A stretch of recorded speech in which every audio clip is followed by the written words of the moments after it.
Il nous a laissé encore en vie. Parce qu'il va encore nous édifier, nous préparer. Voilà le pourquoi de notre venue en ce lieu ce matin. Que l'honneur revienne à notre Dieu. Et pour nous, c'est un grand privilège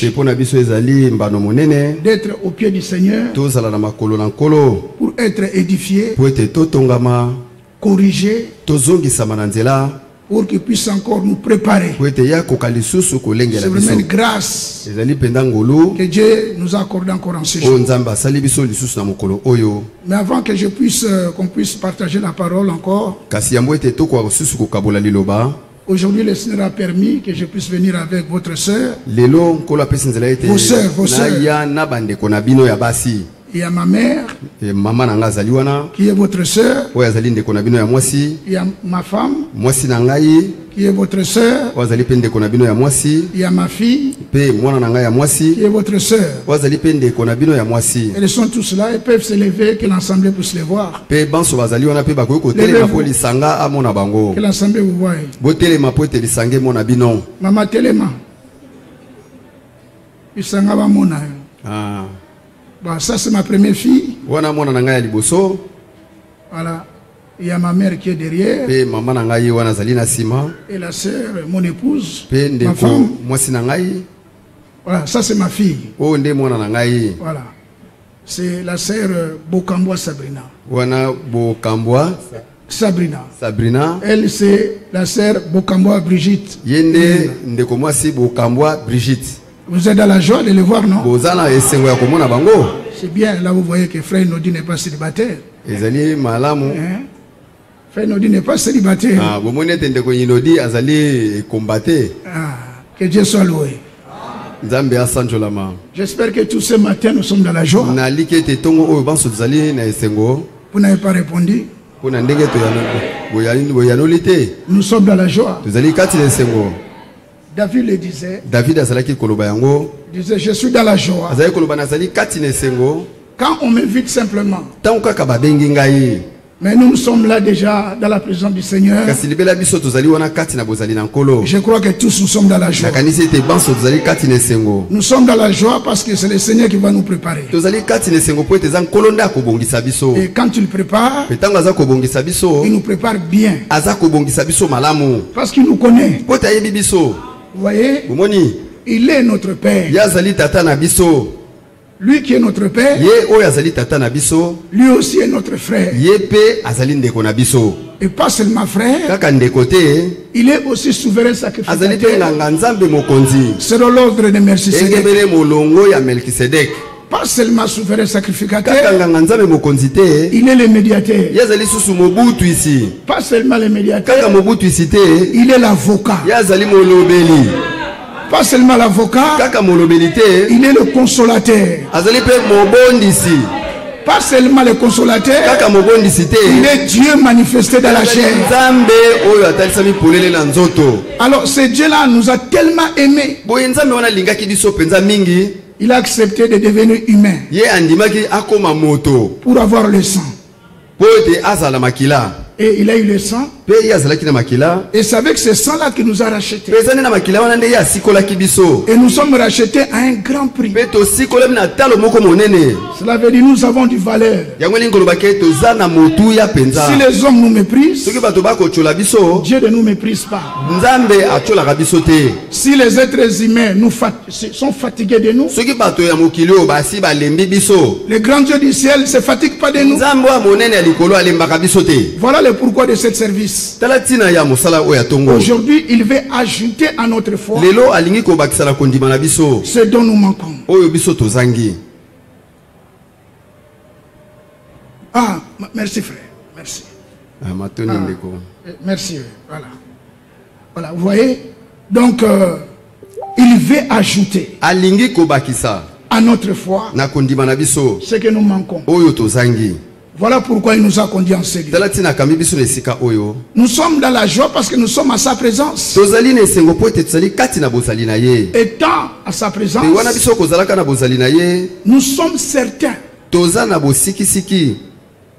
Nous serons semblables semblable à lui.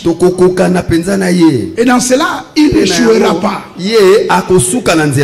Toutes nos imperfections. Il a pris la responsabilité d'enlever ça. Église, est-ce que vous comprenez? Toutes nos imperfections.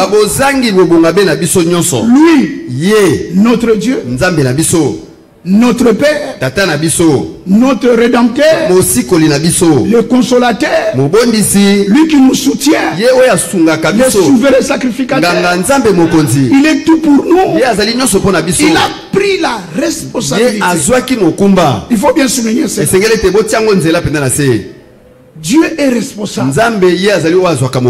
Dieu ne peut pas sauver quelqu'un et après il n'arrive pas à le changer. Non. Étant sauvé, nous sommes sauvés pour l'éternité. Nous avons un salut éternel. Ce n'est pas partiel. Il ne peut pas nous sauver. Et à cause de nos imperfections, il regrette. Et après nous retourne le salut. Non, cette manière de penser là, il faut le laisser simplement aux religieux. Il faut le laisser aux pentecôtistes. Nous nous approchons de lui avec confiance. Et nous avons confiance qu'il va tout faire. Est-ce que vous le croyez? Celui qui croit ça qui dit Amen. Celui qui croit que c'est Dieu qui va tout faire qui dit Amen. Permettez-moi que votre Amen augmente. Un tout petit peu encore. Voilà notre position. Nous avons confiance en celui qui nous a appelés. Celui qui nous a appelés. Il ne jouera jamais. Ce qu'il a commencé, il amènera ça à la perfection. Que le Seigneur bénisse l'Église avec cette position de la foi. Gloire à notre Dieu. Nous allons lire dans Éphésiens. Si on peut se lever s'il vous plaît. Éphésiens chapitre 4.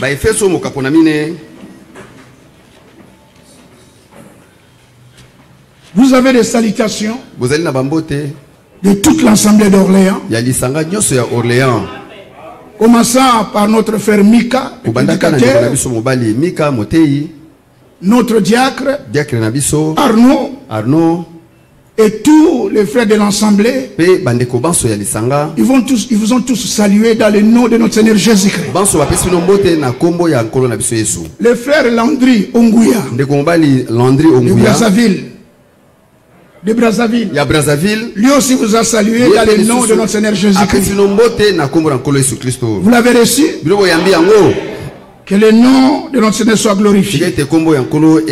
Dans Éphésiens chapitre 4, je lis l'écriture à partir du verset 17.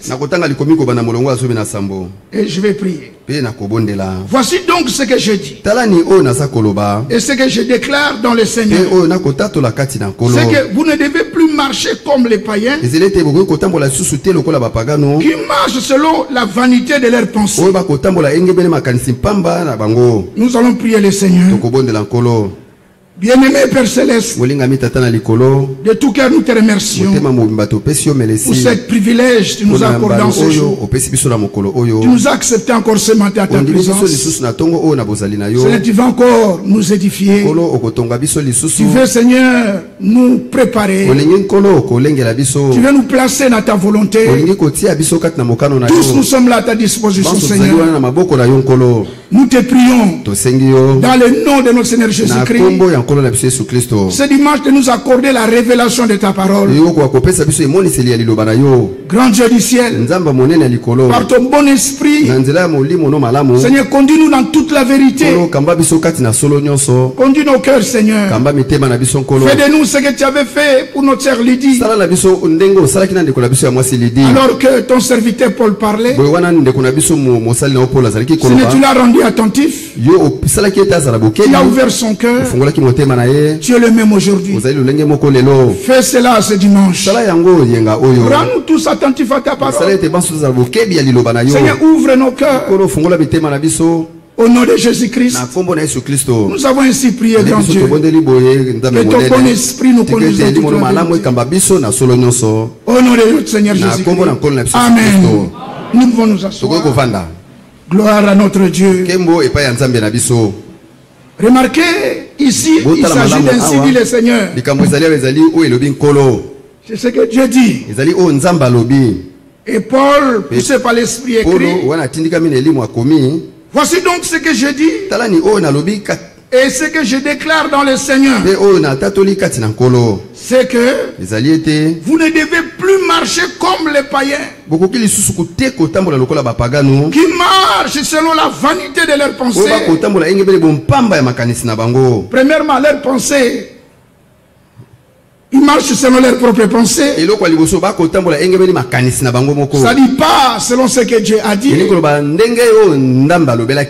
À cause de cela, verset 18, ils ont l'intelligence obscurcie. Parce que ce qui est clair, c'est la parole. La parole de Dieu est une lampe à notre pied. Et la révélation de sa parole est claire. Quand tu n'es pas connecté à la parole de l'heure, tu es dans l'obscurité. Alors ici l'écriture dit, ils ont l'intelligence obscure.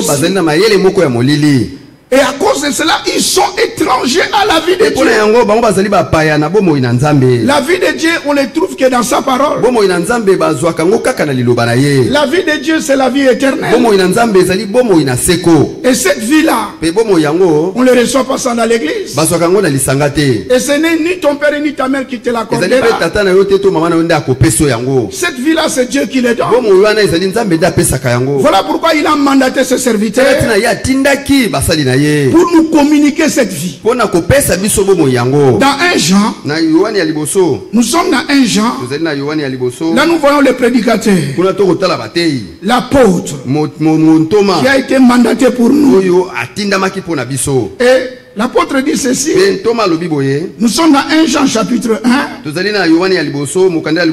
dit au verset 1, ce qui était dès le commencement, c'est ce que nous avons entendu, c'est ce que nous avons vu de nos yeux, c'est ce que nous avons contemplé, que nos mains ont touché, concernant la parole de vie.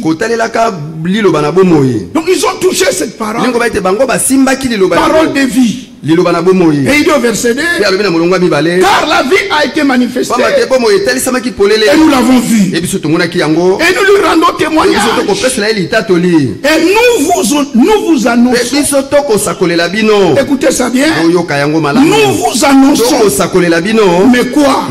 La vie éternelle qui était auprès du Père et qui nous a été manifestée. Les hommes que Dieu mandate, ils sont là pour nous annoncer la vie, nous communiquer la vie. Donc cette vie-là, nous la recevons dans la parole de la vie. Et la parole de la vie, c'est la parole de Dieu. Et la parole de Dieu, c'est ça l'évangile éternel. Et l'évangile éternel, c'est ça le message du salut. Ainsi, l'apôtre Pierre dit, dans 1 Pierre, il dit ceci au chapitre 1, verset 24, il dit, car toute chair est comme l'air et toute sa gloire comme la fleur de l'herbe. L'herbe sèche et la fleur tombe. Écoutez-moi le verset 25. Mais la parole du Seigneur, la parole du Seigneur, c'est ça la parole de vie. La parole du Seigneur demeure éternellement. Mais l'apôtre dit, cette parole-là, La parole du Seigneur est la parole de vie. Cette parole-là est celle qui vous a été annoncée par le message du salut. Bien-aimés frères, le seul moyen que Dieu a pour nous faire quitter le temps et entrer dans l'immortalité, dans l'éternité, c'est d'écouter sa parole. La parole de Dieu est très importante. C'est par la parole de Dieu que nous avons la vie éternelle. Il dit dans 1 Timothée, ce sont les choses que nous devons comprendre et croire. Dans 1 Timothée, non, 2 Timothée. 2 Timothée chapitre 1. On va directement au verset 8. L'apôtre Paul mandaté, envoyé par la volonté de Dieu pour nous. Et il dit au verset 8, n'ayez donc pas honte des témoignages à rendre de notre Seigneur. Ni de moi sont prisonniers, mais souffre avec moi pour le message du salut par la puissance de Dieu. Vous avez entendu? Souffre avec moi pour l'évangile qui est le message du salut par la puissance de Dieu. Dans cet évangile, il y a la puissance de Dieu. Voilà pourquoi l'apôtre dit, je n'ai pas honte de l'évangile. C'est la puissance de Dieu pour le salut de quiconque croit. Si vous croyez à ce message, il y a une puissance. Cette puissance-là, c'est la puissance de Dieu. Cette puissance-là viendra sur vous. C'est cette puissance-là qui fera tout. Dans Éphésiens, allez avec moi dans Éphésiens. Et puis nous allons retourner dans Timothée.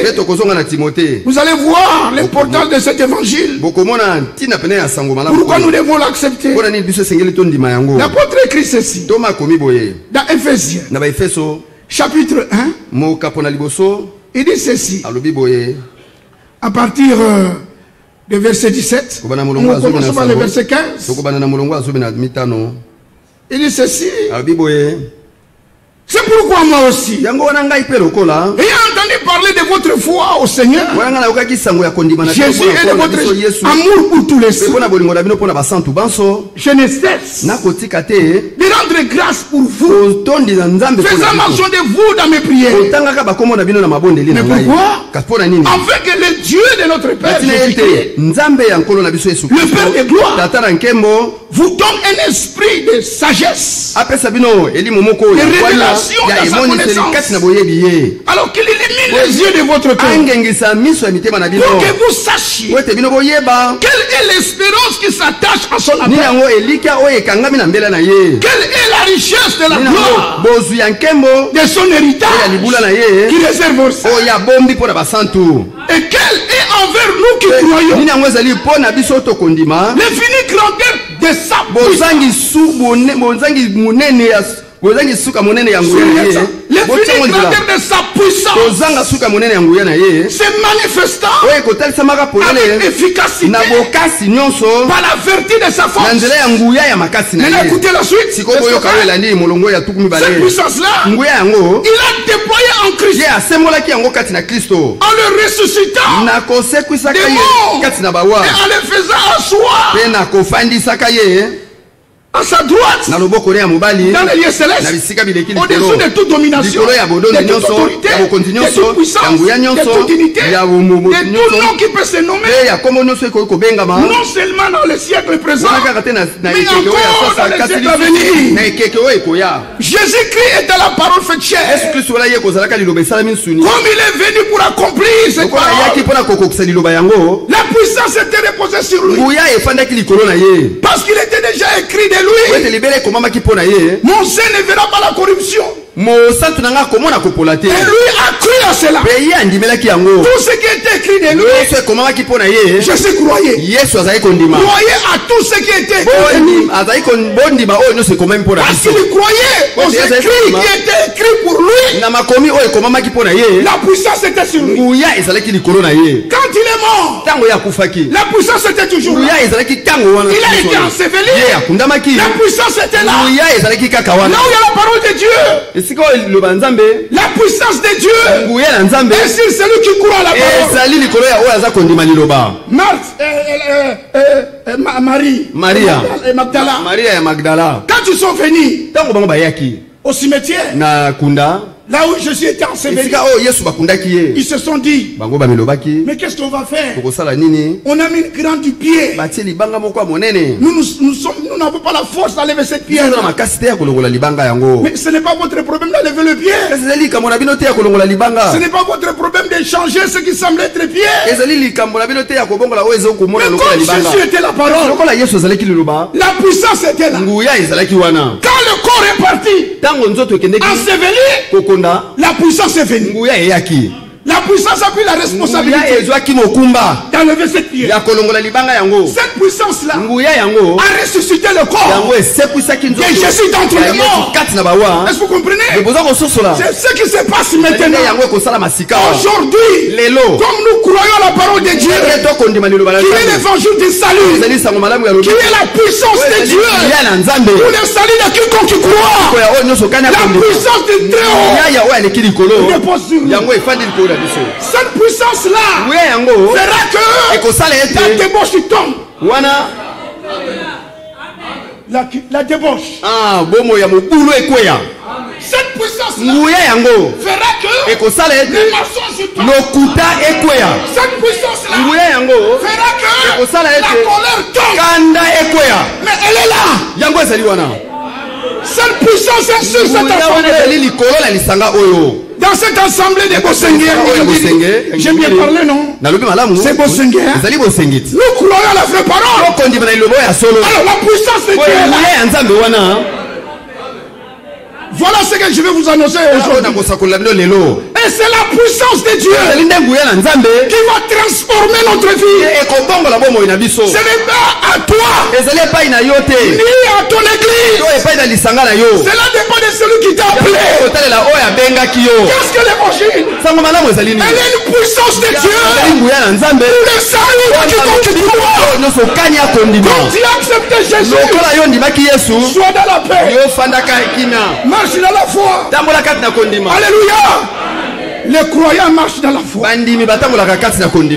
Les croyants ne regardent pas son corps. Les croyants ne regardent pas ses manquements. Les manquements sont là. Mais nous sommes certains. La puissance qui a ressuscité. Sa puissance repose sur nous. On t'a marqué. Les mensonges tombera. On t'a marqué. La débauche tombera. On t'a marqué. La colère tombera. Et si vous le croyez, sois dans la paix. Celui qui nous a appelés fidèles. Alors vous ne devez plus marcher comme les païens. Voilà ce que nous vous déclarons. Ne marchez plus comme les païens. Mais les païens marchent comment? Ephésiens chapitre 2. Il dit ceci. Église, ça va? Est-ce que vous croyez? Il dit ceci. Non, Ephésiens chapitre 4. Ephésiens chapitre 4. Il dit ceci. Je déclare dans le Seigneur. C'est que vous ne devez plus marcher comme des païens. Enoch a marché avec Dieu. C'était la marche de la foi. Alléluia. Avant qu'il parte au ciel, la Bible dit Enoch marcha avec Dieu. Cela veut dire il crut Dieu. Il y a différence entre croire en Dieu et croire Dieu. Croire en Dieu, c'est que tu crois que Dieu existe. Les démons aussi croient que Dieu existe, mais ils ne sont pas sauvés. Et les démons tremblent Mais croire Dieu, c'est accepter ce que Dieu te dit. Et si nous venons vous annoncer ce que Dieu vous a dit, pour que vous le croyez, c'est ça le message du salut. Alléluia. Ce message, c'est un message de joie. Tous les jours quand nous écoutons cela, nous sommes toujours dans la joie. On a appelé ça évangile. Un mauvais message quand tu l'écoutes, tu seras dans la tristesse. Tu vas commencer à te poser des questions. J'irai vraiment dans l'enlèvement. Parce qu'on t'a déjà dit que toi tu es un vrai pécheur. Toi-même tu t'es regardé, tu as vu que tu as tout fait pour que le mensonge ne soit pas quitté. J'ai tout fait pour que j'arrête la colère, mais je vois que ça ne tient pas. Maintenant tu commences à pleurer comme ça. Misérable que je suis. Il y a des prédicateurs quand ils prêchent, tu te dis misérable. Mais aujourd'hui ce mot misérable c'est banni. Parce que Dieu du ciel nous a fait ses enfants. Comme je suis là, je suis enfant de Dieu. Alléluia. Je suis enfant de Dieu. Mon père est saint. Moi aussi je suis saint. Que les saints disent amen. Que les saints disent amen. Dieu est saint. Celui qui est enfant de Dieu qui lève sa main. Que Dieu vous bénisse. Mes bien-aimés, nous sommes maintenant, pendant que nous sommes assis là, nous sommes enfants de Dieu. Ce que nous serons n'a pas encore été manifesté.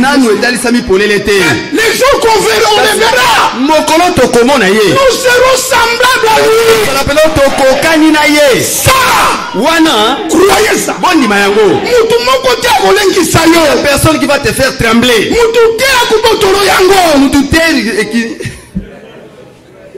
Il n'y a personne qui va te l'arracher. Même toi-même. Ça peut t'arriver. Moi vraiment. Je vois Dieu vraiment avec toi. Ça c'est toi qui dis. Nous sommes dans le temps où nous devons regarder ce que Dieu dit. Je ne regarde pas ce que moi je dis. Tout ce que moi je dirais, c'est un mensonge. Tout ce que Dieu dit, ça c'est la vérité. Dieu m'a dit que tu es pur. Alléluia. Dieu m'a dit, comme moi je suis ressuscité pour toi, dans une nouveauté de vie, toi aussi tu as la nouvelle vie. Si Dieu le dit, toi tu vas discuter pour toi. Tu vas même si on douter, c'est ton problème. Toi tu es un incrédule. Mais nous ne devons plus marcher comme des païens. Les païens marchent selon les vanités de leurs pensées. Les païens regardent à eux-mêmes. Ils regardent à ses capacités. Nous, notre capacité vient de lui. Vient de lui. Alors désormais, ne donnez plus la place à l'incrédulité. Ne marchez plus comme les païens. Ils sont incrédules. Alors, à cause de l'incrédulité, leurs pensées obscures, ils sont pleins dans le ténèbre parce qu'ils ne croient pas à la lumière. Vous voyez? Et la parole de Dieu, c'est ça la lumière. Ton cœur peut être éclairé. Ton cœur peut être éclairé si tu crois simplement à ce que Dieu dit, dans ce laps de temps qui nous reste à marcher, ce que l'Esprit demande à l'Église, c'est avoir confiance totale à celui qui nous a appelés. Premièrement, confiance totale à celui qui t'a appelé. Est-ce qu'on peut dire amen à cela? Voilà ce que Dieu demande. Et dans cette confiance-là, notre père Abraham avait confiance. Alors avec moi dans Genèse, le païen marche dans l'incrédulité. Ils marchent selon les pensées de leur cœur. Mais nous, les enfants de Dieu, nous marchons selon l'esprit. Ceux qui sont enfants de Dieu marchent selon l'esprit. Et il dit dans Jean, dans l'épître de Jean, il dit ma parole est esprit et vie. Nous nous marchons selon ainsi dit le Seigneur. Nous considérons ce qu'il a dit pour nous. Et c'est une marche de la foi. En marchant comme cela, comme notre Père dans la foi, et nous doutons. Nous doutons dans tout ce que nous voyons. Nous acceptons pas ce que notre corps dit. Parce que nous croyons qu'à ce que Dieu dit. Dans Genèse, nous sommes dans Genèse, chapitre 15. Alors que Dieu a parlé à Abraham, verset 1. Après cet événement, la parole de l'Éternel fut adressée à Abraham dans une vision. Et il dit, Abraham ne crains point. Je suis ton bouclier. Et ta récompense sera très grande. Ça, c'était ainsi dit le Seigneur. Il dit simplement à Abraham, ne crains rien. Et notre Seigneur, avant d'aller au ciel, il nous a dit que votre cœur ne soit pas troublé. Est-ce que vous comprenez?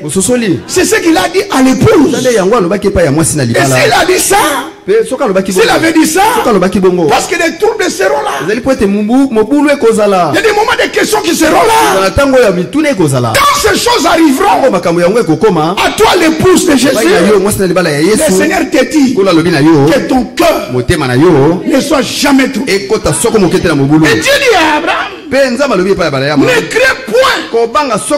Je suis ton bouclier. Ta récompense sera très grande. Quelle promesse! Abraham maintenant regarde en lui-même. C'est ça ce qui est dangereux. Abraham regarde en lui-même. Répondit, Seigneur éternel, que me donneras-tu? Alors que le Seigneur venait de parler, Abraham ne craint rien. Voilà l'homme maintenant qui regarde à lui-même, qui veut marcher selon ses propres pensées. Notre Père dans la foi regarde. Abraham répondit, Seigneur, que me donneras-tu? Je m'en vais sans enfant. Et l'héritier de ma maison, c'est Eliezer de Damas. Remarquez ici, c'est ainsi dit Abraham. C'est Abraham qui a parlé. C'est par rapport à sa situation. Et nous avons des réalités dans notre vie. Comme nous sommes là, chacun a ses manquements, chacun a ses faiblesses. C'est pour cela, ne soyez pas hypocrites. Que les frères, les sœurs qui puissent voir ce que tu es. Parce que l'Écriture dit, prions les uns les autres. Quand tu veux casser ta forme, parce qu'il y a un caractère qu'on fait sortir devant les frères. Et l'autre réalité, on les montre quelque part. Mais or, dans ce laps de temps qui nous reste, nous devons être clairs devant notre Dieu.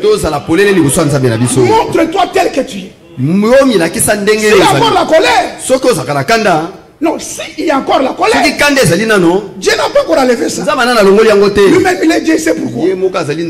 Pour toi, ne regarde pas ça. Toi, regarde à ce que Dieu t'a dit. Parce que Dieu ne t'a Quand tu es colérique. Non, non, Dieu n'a pas dit ça. Dieu a dit, je t'ai déjà sauvé. Tu es ça. Tu es pur.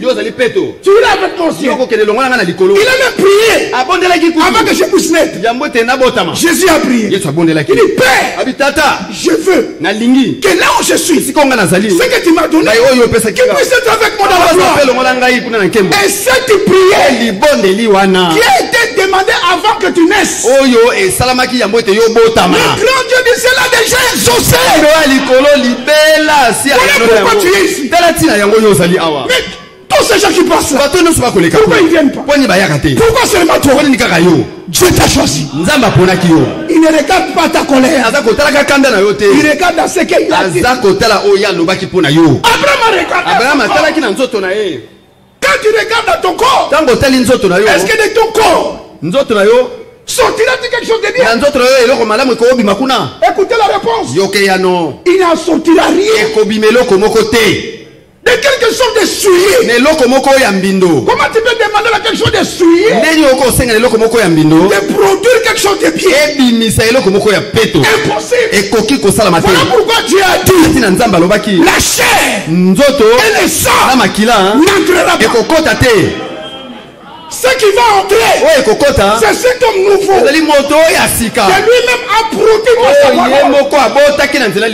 qui était quand il prend soin de lui par sa parole. Et cet homme-là grandit. Alléluia. Est-ce que vous avez saisi? Voilà pourquoi que notre manière de regarder doit changer. L'apôtre Paul a avancé. Quand il a vu la grandeur de Golgotha, il a vu le salut que nous avons. Lui-même dit, maintenant, nous connaissons personne selon la chair. Personne selon la chair. Si nous voulons ici nous connaître selon la chair, vous allez même rejeter frère Inodi. Et Franck un jour à Orléans, il dit ceci. Vous m'aimez. Pas je reste avec vous 2-3 jours. Si je reste avec vous un mois, est-ce que vous allez m'aimer? Alors on s'est posé la question, pourquoi ce grand homme de Dieu dit ça? Et nous avons compris que c'était un être humain. Tout être humain est faillible. Celle qui est infaillible, c'est notre Dieu. Et le grand Dieu du ciel, par Golgotha, il nous a rendu infaillible. Ça nous le croyons. Parce que celui qui est né de Dieu ne pêche pas.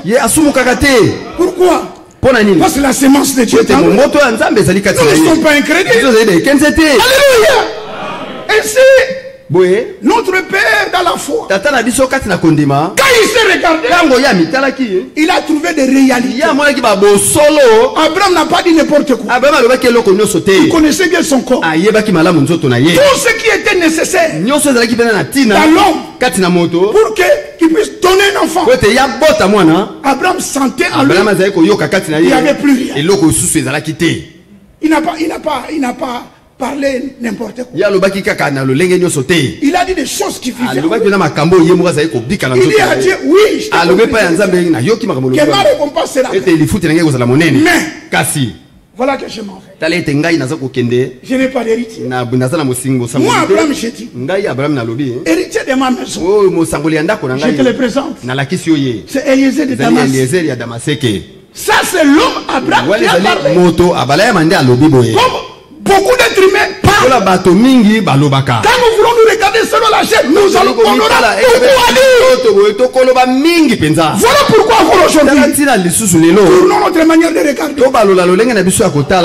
Alléluia. Ne nous regardons plus selon la chair. Notre Dieu, quand il te regarde, il te voit en Christ. Vous savez qu'est-ce qu'il a fait? Par Golgotha. Qu'est-ce qu'il a fait? Il a pris notre vie. Ça c'est notre vie. Ça c'est Christ. Il nous a pris. Ça c'est comme ça. Il nous a pris. Il nous a mis là-dedans. On était là comme ça, c'est lui-même qui fait ça.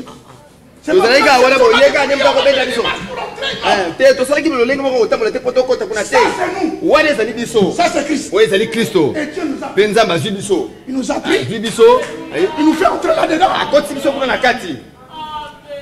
Maintenant, notre vie est en Christ.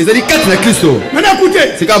Quand on regarde qui nous dit, alors qu'il est là-dedans, on voit qui? Répondez très fort. On voit qui? Église, répondez. On voit qui? Ça, c'est la vérité. Paul a compris ça. Et il a dit aux autres, ce n'est plus moi qui vis. Mais moi, il reste à Golgotha. Maintenant, c'est Christ. Alléluia. Si tu crois ça, dis Amen. L'évangile est simple. n'est pas compliqué. Est-ce que vous comprenez? Mais Abraham a voulu regarder. Maintenant, nous continuons la lecture. On est au verset 2. Abraham répondit simplement. Quel me donnera-t-il? Je m'en vais sans enfant. Et l'héritier de ma maison, c'est le Abraham dit. Abraham dit. Voici. Abraham. Tu m'as pas donné de postérité. Et celui qui est né dans ma maison sera mon héritier. Vous savez cette expression, c'est comme si tu as échoué. Église de Dieu vivant. Ne marchons pas comme des païens. Les païens, ce sont des incrédules. Croyez que Dieu fera tout. Si il a enlevé une chose dans ta vie, par exemple, il y avait 100. Par exemple, il y avait 100 manquements. S'il a commencé à lever un, il y a les 99 qui restent. Voyez, il continuera petit à petit. Jusqu'à ce que tout va partir. Et tu seras devant lui. Sa réponse. Croyez. C'est une marche de la foi. Nous ne marchons pas par la vie. Nous marchons par la foi. Abraham dit, voici je m'en vais. Dieu t'y a échoué.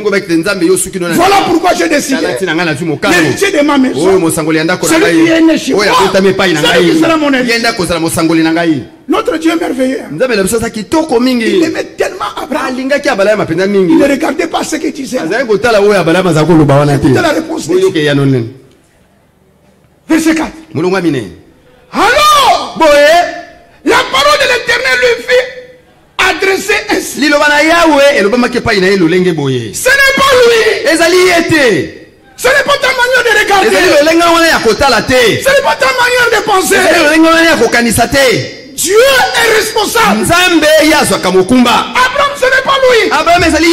Est-ce que vous comprenez? Ce n'est pas lui. Alors la parole de l'Éternel lui fit adresser. Ce n'est pas lui qui sera ton héritier. C'est celui qui sortira de tes entrailles qui sera ton héritier. Est-ce que vous comprenez? Alors quand il dit celui qui sortira de ton entraille, la réalité, le corps d'Abraham était fatigué. Et l'écriture dit isé. Corps isé. Et ce corps-là isé. Et Abraham lui-même voyait ce n'est plus possible. Ce qui est impossible aux autres, impossible à Dieu. Dieu est capable de transformer. Et il veut simplement qu'on puisse croire et avoir confiance. Ce n'est pas lui, Abraham. Ton héritier sortira de là où ça semble être impossible. Moi, Dieu, je vais rendre ça possible. Gloire à Dieu. Écoutez la suite.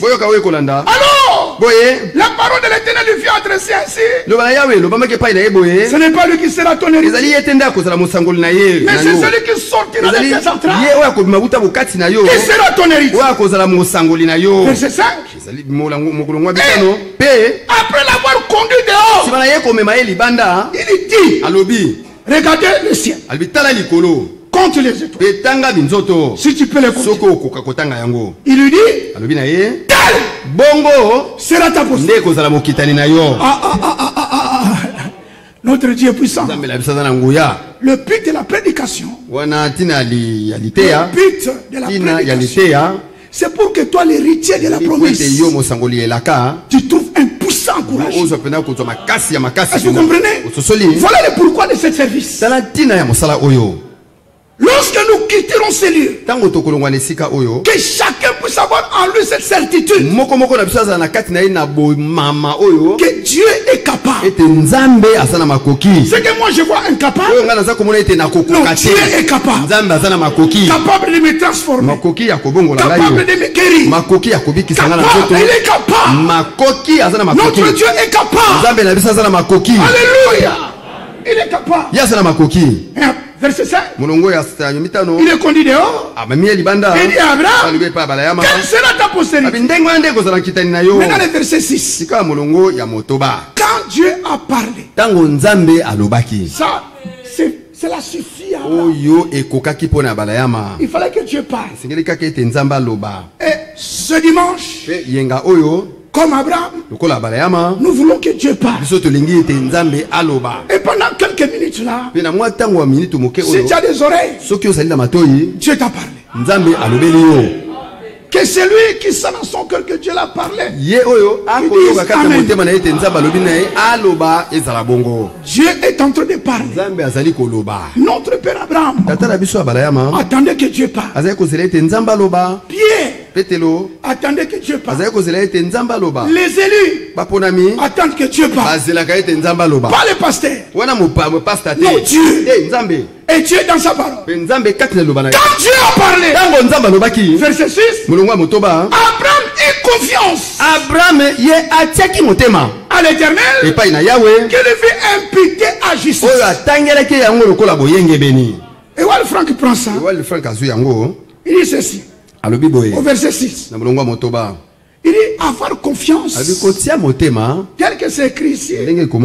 Dans sa version originale. En hébreu. Il dit Abraham Amuna. Amuna signifie avoir confiance totale. Même si quand on regarde, c'est joué. Toi, tu dois avoir confiance.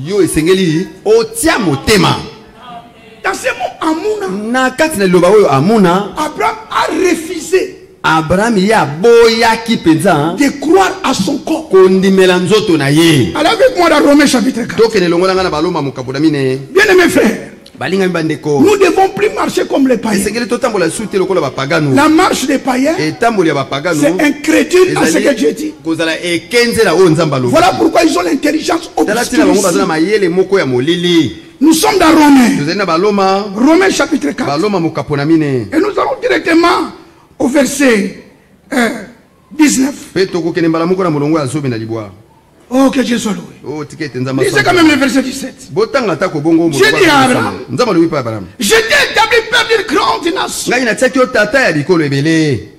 est notre père devant celui qui l'a cru. Que Dieu, excusez-moi, que Dieu qui crie Dieu qui donne la vie au monde et qui appelle les choses qui ne sont pas comme ils étaient. Maintenant, verset 18, parce que Dieu l'a parlé, alors espérant contre toute espérance, il crut en sorte qu'il devait perdre un grand nombre de nations. Est-ce que vous lisez avec moi? Selon ce qui lui a été dit, quelle sera ta posture? Maintenant écoutez le verset 19.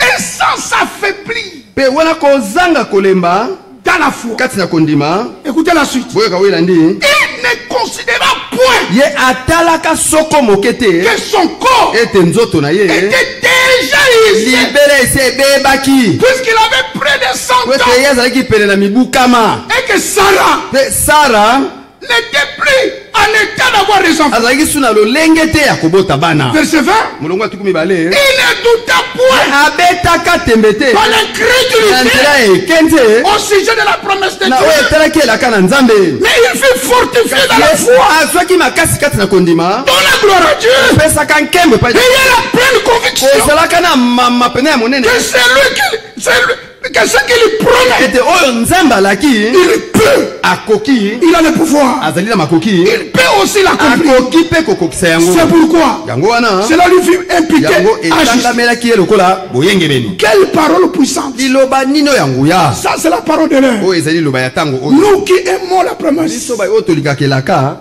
Alors que le Seigneur nous a promis. wana nkolo alakaki biso Il est parti nous préparer une akende place. kobongisela biso esika Et que bientôt qu'il viendra nous kala prendre. mingi te akoya kozwa biso. Il dit que votre cœur abi ete motema na bino ne tremble pas. elenga soko moke Ne te soyez pas troublés. bino bozwa mobulu te Même votre vie. ata kobongoi na bino. Dieu nous a pris en charge nzambe azwaki biso na mokumba na dans tous les ye sphères. na makambo manso Dans les domaines na naturels, etando oyo ya mokili oyo spirituels, oyo ya elimo dans toute notre vie. na bomoi na biso nyonso. Il nous a pris en ye charge. azwaki biso na mokumba na ye. Mes frères et sœurs, balingami bandeko mibali mpe nous basi sommes héritiers de Dieu. ozali basangoli ya nzambe Ou héritiers de Christ. oyo basangoli elongo na kristo. Nous sommes enfants de Dieu. ozali bana na nzambe. Dieu est notre Père. nzambe azali tata na biso. Nous lui appartenons. tozali baoyo ya ye. Nous sommes les troupeaux de son tozali continent. etonga mpenza ya libwele na ye. Lui-même prend soin de nous. ye moko akobatelaka biso. Alors que ton cœur boye tika ete motema na yo ne tremble pas. elenga soko moke te. Pas de crainte. na nde pa kolenga te. Pas de crainte. kolenga soko moke te. Regardons celui qui t'a appelé. tala na ye oyo abengaki yo. Celui qui nous a appelés ye oyo abengaki biso est fidèle. ye abukakelaka te. Alléluia. Et dans ce laps de temps qui nous reste, mpe na mwa ntango moke etikali mpo na biso nous devons marcher avec confiance. esengeli totambola na kotia motema. Et c'est ça, Amuna. yango wana nde amuna. Confiance totale. tia mpenza motema. Même si mon corps atako nzoto na ngai produit, même les voisins voient. atako bazalani na ngai bakomona Ils peuvent commencer à dire beaucoup de choses. bakoki kutu kobanda koloba makambo ebele. Je vous en supplie au nom du Seigneur. nabondeli bino na nkombo na nkolo. Si vous voyez un enfant de Dieu soki bomoni mwana na nzambe qui faillit oyo akwei dans sa vie, na kati na bomoi na ye taisez-vous.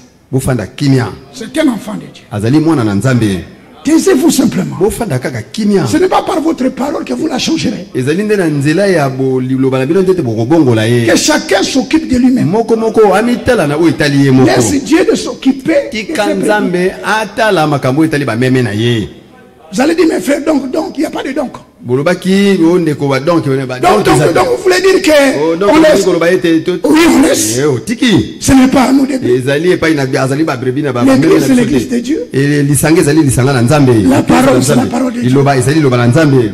Ceux qui viennent là, c'est le peuple de Dieu. oyo bakoya wana bazali libota na nzambe. L'esprit, c'est l'esprit de Dieu. limo ezali limo na nzambe. Tout lui appartient. nyonso ezali ya ye. Et nous aussi, nous sommes de mpe Dieu. biso mpe tozali baoyo ya nzambe. Et il prend soin de mpe nous. ye akobatelaka biso. Quand, au milieu de nous, ntango kati na biso un frère, ndeko moko une mobali sœur a to ndeko failli, mwasi akwei qu'est-ce que nous pouvons faire? biso tokoki kosala Nous nini? devons simplement prier. esengeli kaka tobondela. Prier, c'est quoi? kobondela ezali nini? C'est parler à Dieu. ezali koloba epai na nzambe. L'Écriture dit, komi koloba prier les uns les autres. kobondela bamoko mpo na basusu. On n'a pas dit pas et commencer à parler les uns les autres. balobi balobaki te okoloba bamoko Vous mpo savez, na basusu. nous avons la facilité de parler. ezali na mopete ya koloba. Mais prier, c'est difficile. kasi kobondela ezali pasi. Parler, koloba ça peut la détruire. yango nde ekobebisa kaka. Tiens, tu veux faire une audio à fragrance. yoko kosala mpena. Tiens, tu veux faire une audio à fragrance. yo kuti mpena ndeko inodi mpena na kati na mbeba boye. Dieu a permis que tu les vois. nzambe apesi nzela ete yo mona ye Pour que tu pries. mpo ete yo bondela. Pas pour que tu puisses parler aux voisins. mpo ete yokende koloba epa basusu. Ne les faites pas. kosala yango te. Si vous le faites, soki osali yango vous faites le travail du diable. oza kosala mosala moko na diabolo. L'accusateur des frères, mofundi ya bandeko c'est le diable. ezali diabolo. N'accusez jamais. kofunda soko moke te. Si toi tu as vu soki yo omoni ce que les frères ont fait, oyo ndeko asalaki le diable déjà vu ça. kasi nzambe asi amonaki yango te. Qui a créé les yeux? nani akelaki miso? N'est-ce pas Dieu? ezali nzambe te. Dieu qui a créé les yeux, il a aussi des yeux. Mais lui, il y voit plus que toi. Lui, il voit le cœur. Toi qui vois l'extérieur. Il voit même la chose avant que ça arrive. Et il a tout vu pour lui. Celui que vous critiquez, il a déjà tout vu. Et à cause de lui, il a pris Jésus. Et il a pris tous ses fautes. Il a mis ça dans le Alléluia. Voilà pourquoi l'Écriture dit il n'y a plus de condamnation Jésus-Christ. Que les élus poussent les grands Amen. Poussez encore les grands Amen. Il n'y a plus de condamnation. Voilà pourquoi l'apôtre écrit qui accusera les élus de Dieu. Nous pouvons répondre personne. Alors ne les faites pas. Il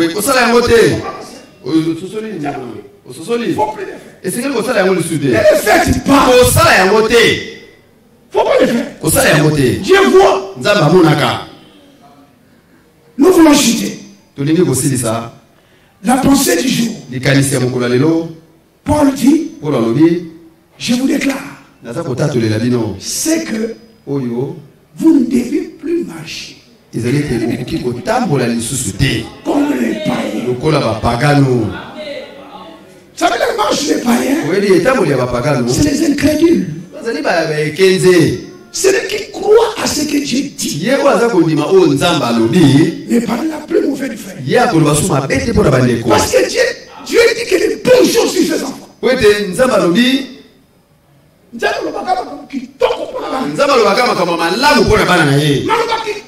Les bonnes paroles. Dieu ne les donne qu'à ses enfants. Les bonnes paroles. C'est ça les promesses. Et la promesse c'est quoi? La promesse c'est toutes les bonnes paroles. Dieu a prophétisé sur nous. Tout ça va s'accomplir. Vous comprenez vraiment? Nous sommes des gens bien heureux.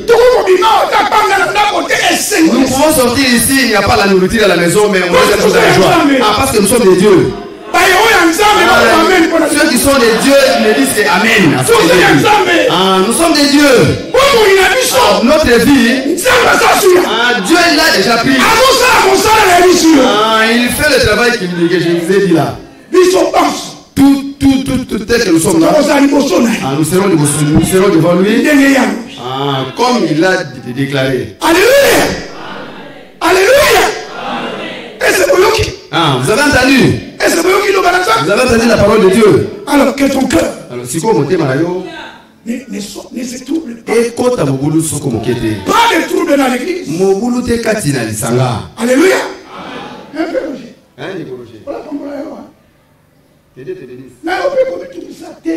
Toi aussi, parce que j'avais appris à Kinshasa, il y a un prédicateur. Il s'est fâché.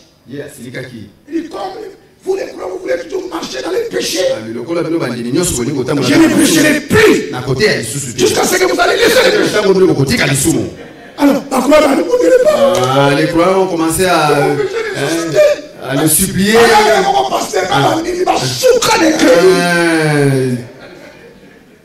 Et lui-même les pasteurs et tous les croyants. Les croyants, c'était une incrédulité. Vous savez qu'ici nous prêchons pas au péché. L'apôtre Paul dit, cette parole nous le prêchons parmi les parfaits. Que les parfaits disent Amen. Nous sommes parfaits. Est-ce que vous les croyez? Alors voilà pourquoi que nos cœurs soient calmes. Pas de crainte. L'exhortation du jour. Toi, moi, nous marchons plus comme des païens. Et la marche païenne, c'est une marche de l'incrédulité. Nous marchons dans la lumière. Alléluia. Nous sommes dans l'obscurité. Ainsi que le Dieu du ciel console chaque cœur. C'est dimanche. Soyez calmes. Alléluia. Dieu n'échouera jamais. Il est capable d'appeler. Même là où il n'y a rien. On a lu ça à la Romaine. Il peut donner la vie. Aujourd'hui, comme nous sommes là, pendant que nous assistons dans ce service, il peut résoudre des problèmes. Il peut te guérir. Il peut te consoler. Il peut transformer. Il peut donner la paix. D'ailleurs, dans un laps de temps qui nous reste, selon 2 Corinthiens chapitre 6, l'apôtre Paul écrit, au temps favorable, je t'ai secouru. Aujourd'hui, salut. Je t'ai exaucé. Maintenant, l'apôtre dit, voici maintenant l'état favorable. Aujourd'hui, mais Dieu exauce la prière. Quand nous crions, il écoute. Alléluia. Et quand il écoute, il exauce. J'aimerais avoir qu'on sorte d'ici. Nous tous nous allons prier. Si tu as une requête, il ne faut pas mener ça chez toi. Au pied du Seigneur, dépose ça. Et je te dis de la part du Seigneur, tu vas exaucer. Il est celui qui exauce la prière. Il dit dans Psaume 65, oh toi qui écoutes, tous les hommes viendrons à toi. Ce dimanche, nous sommes venus à lui. Il est là pour t'exaucer. Il est là pour te guérir. Il est là pour te conduire. Quel est ce problème que tu as? Ne sorte pas d'ici sans le déposer au pied du Seigneur. Maintenant, je pose cette question. Est-ce que vous croyez? Si nous demandons quelque chose au nom de notre Seigneur, il va exaucer. Celui qui croit ça, qui dit Amen. Que votre Amen monte encore.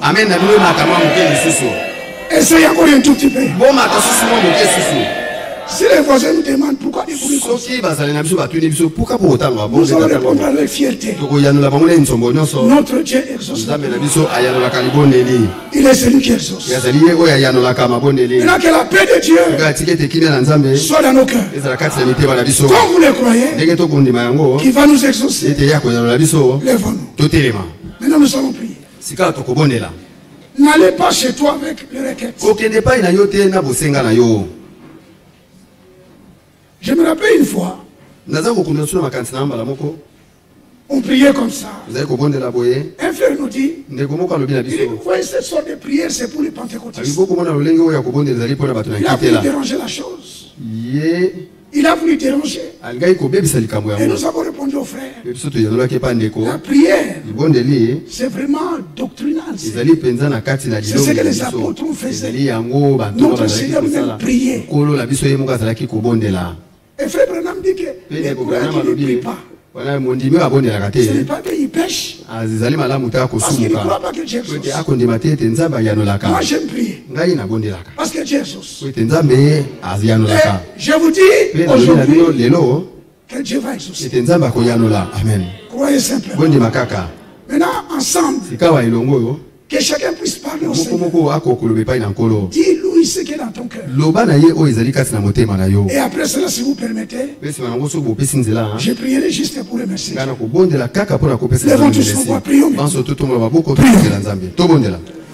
Bien-aimé Père Céleste, merci pour cette parole, grand Dieu. Merci pour cet rappel. Merci parce que tu es toujours avec nous, ô grand Dieu puissant. Malgré nos plaies, nos manquements, tu es toujours là. Tu es celui qui nous pardonne. Tu es notre consolateur, celui qui nous conduit dans toutes choses. Oh, grand Dieu. Ce dimanche encore, nous te remercions de tout cœur pour cette parole. Tu nous dis de ne pas marcher comme les païens. Ces païens qui ne croient pas à ce que tu dis. Père, nous croyons. Nous croyons à ce que tu dis, Père. Voilà pourquoi nous prions. Ainsi Dieu des cieux, grand Dieu, exauce Seigneur, exauce nos requêtes, exauce chacun, exauce mes frères, exauce mes soeurs, exauce l'église, exauce nous tous, mon bien-aimé. C'est toi qui avais dit, Seigneur, dans Jean 14, il dit tout ce que nous demanderons en ton nom, tu le feras, Seigneur. Ainsi ce dimanche, grand Dieu, en ton nom, notre Seigneur Jésus-Christ, Seigneur, exauce nos cris, exauce l'église, Père, exauce chaque cœur, exauce au grand Dieu. Louange à ton nom. Honneur à toi, oh Dieu Tout-Puissant. Merci. Alléluia. Merci. Merci. Merci Seigneur. Gloire à ton nom Jésus. Merci. Merci. Maintenant je vais prier pour l'église. Bien-aimé Père Céleste, ta parole est la vérité.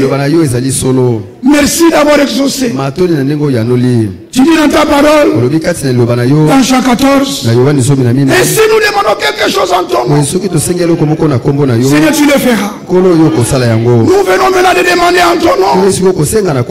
Merci d'avoir exaucé. Maintenant, Père, je te prie, grand Dieu, que ta paix soit déversée dans chaque cœur. La joie du Saint-Esprit inonde nos âmes. Au nom de nos Seigneur Jésus-Christ. Merci d'avoir exaucé. L'honneur, la gloire, la majesté, Père, reviennent à toi. Au nom de notre Seigneur Jésus-Christ. Seigneur, nous avons ainsi prié. Église, nous croyons que Dieu nous a exaucés. Ensemble, disons Amen. Ensemble, disons gloire à Dieu. Que Dieu vous bénisse. Maranatha. Le Seigneur revient bientôt. Nous sommes encore ensemble. Que Dieu bénisse son serviteur. Notre frère Roger. Amen.